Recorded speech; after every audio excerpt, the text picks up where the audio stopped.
आजच्या पिढीसाठी चालत बोलत राहा. बालसंस्कार केंद्र, प्राध्यापक वसंत हंकारे. मेहकर प्रतिनिधी भिकाजी दाभाडे. नमस्कार, मी भाग्यश्री महाराष्ट्र न्यूज 24 लाईव्हमध्ये आपले स्वागत करते. स्वर्गीय तोंडे गुरुजी यांच्या स्मृतिप्रित्यर्थ श्री सरस्वती विद्यालय जानेफळच्या प्रांगणात न समजलेला बाप या विषयावर व्याख्याते प्राध्यापक वसंत हंकारे यांचे व्याख्यान ठेवण्यात आले होते. या व्याख्यानाच्या माध्यमातून समाजात खोलवर रुजू असलेली व्यसनाधीनता, मोबाईलचे दुष्परिणाम यामुळे आपली भावी पिढी अडकून बर्बाद होत आहे. व्यसनाधीनतेमुळे भरकटलेल्या तरुण पिढीला त्यामधून कसे बाहेर काढता येईल व त्यासाठी काय करावे लागेल याबाबतचे मार्गदर्शन प्राध्यापक हंकारे यांनी आपल्या व्याख्यानातून केले आहे. आपल्या महापुरुषांनी समाजासाठी किती परिश्रम घेतले त्यामुळे आपल्याला हे लौकिक दिवस पाहावयास मिळत आहे. त्यांच्या विचारांची आपल्या देशाला आवश्यकता असून देशासाठी त्यांनी जे योगदान दिले त्या महापुरुषांच्या योगदानाबाबतचे गौरव उद्गार कार्यक्रमाप्रसंगी अगदी वेळोवेळी करण्यात आले. त्यानंतर त्यांनी आपल्या भावनिक शैलीमध्ये मुलीचा जन्मापासून थेट लग्नापर्यंत अगदी सांभाळ करीत असताना त्यांच्या आईवडिलांना किती कबाड कष्ट करावे लागतात त्यांची मुलींना जाण करून दिली.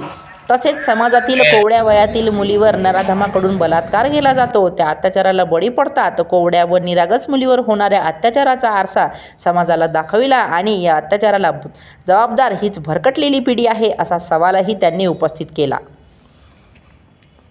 अगदी तरुण मुली आपल्या आईवडिलांचा ऋणांचा कसलाही विचार न करता एका अनोळखी मुलासाठी आपल्या जन्मदात्या आईवडिलांना विसरतात. हा तर मुली आपल्या आईवडिलांचा विश्वासघातच करतात. त्यामुळेच त्या मुलींना भविष्यात पश्चाताप करण्याची वेळ येते. प्रत्येक मुलीने पश्चाताप ठेवण्यासारखी गोष्ट म्हणजे व तसेच लक्षात ठेवण्यासारखी गोष्ट म्हणजे आपल्यावर कोणत्याही प्रकारचे संकट आले असता त्यांच्या पाठीशी उभे फक्त आईवडीलच असतात. कोणत्याही छपरी मुलांच्या प्रेमात पडण्या अगोदर तिने आपल्या आईवडिलांचा विचार करावा. मुली या वयात अशा चुका करतात त्यामुळे त्यांचे आयुष्य उद्ध्वस्त होते.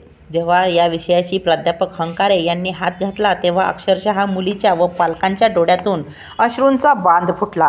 हे दृश्य सरस्वती विद्यालयाच्या प्रांगणात पाहावयास मिळाले. तसेच कोवड्या वयातील मुलांना, तरुणींना सुधारण्याचे काम प्राध्यापक वसंत हंकारे हे करीत असतात.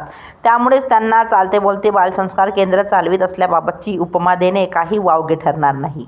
या कार्यक्रमासाठी उत्कृष्ट असे सूत्रसंचालन डॉक्टर हावरे सर यांनी केले तर उपस्थितांमध्ये श्रीमती विजयाताई मिटकरी, अध्यक्ष श्यामभाऊ उमाडकर, सत्यजित परिवार, मोहनभाऊ धोटे, सामाजिक कार्यकर्ते परमेश्वर श्रीसागर, उपशिक्षणाधिकारी ठाणेदार आदिनाथ मोरे, रुपालीताई वडणकर, सरपंच गजानन तात्या कृपाळ, माजी सरपंच संतोषराव तोंडे, संचालक माधवराव आरसोडे, संस्थापक जिजामाता परिवार डॉक्टर धनराज राठी, अध्यक्ष अष्टविनायक परिवार कैलासभाऊ पैठणकर, अध्यक्ष श्री शिवाजी शिक्षण संस्था, तसेच संपूर्ण आजी माजी शिक्षक व परिसरातील पालक या कार्यक्रमासाठी उपस्थित होते.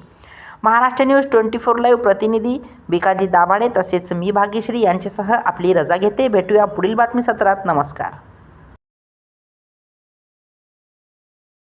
आपल्या आई बापानं पोराच्या उच्च शिक्षणासाठी किडनी विकली, लक्षात घ्या.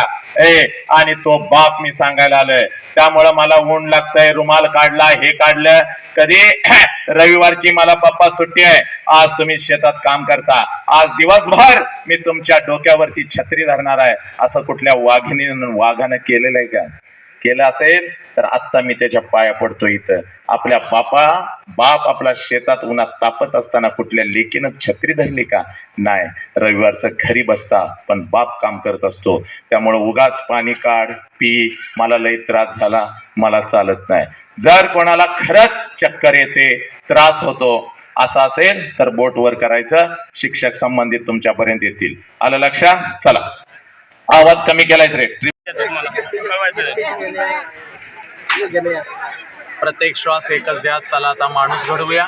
खऱ्या अर्थानं अनेक डॉक्टर्स आहेत, इंजिनियर्स आहेत, वकील आहेत. शिक्षणातून आपण अनेक तज्ज्ञ पदं तयार केली, खूप लोक तयार केली, पण कुठं तर आपल्यामधला माणूस हरवत आहे.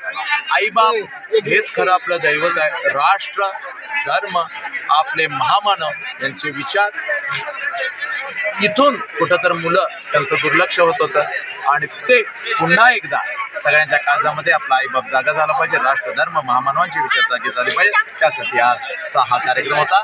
न समजलेले आईबाप अर्थात बाप समजावून घेतले. सर, एवढी तुम्हाला प्रेरणा कुठून आली एवढं असं कार्यक्रम राबवण्याची? हे मी माझ्या आईबापांच्याकडून प्रेरणा आहे, माझ्या गुरुजनांची प्रेरणा आहे, माझ्या सगळ्या साथीदारांची प्रेरणा आहे, आणि हे राष्ट्राचं काम आहे आणि हे प्रत्येकानं केलं पाहिजे. धन्यवाद.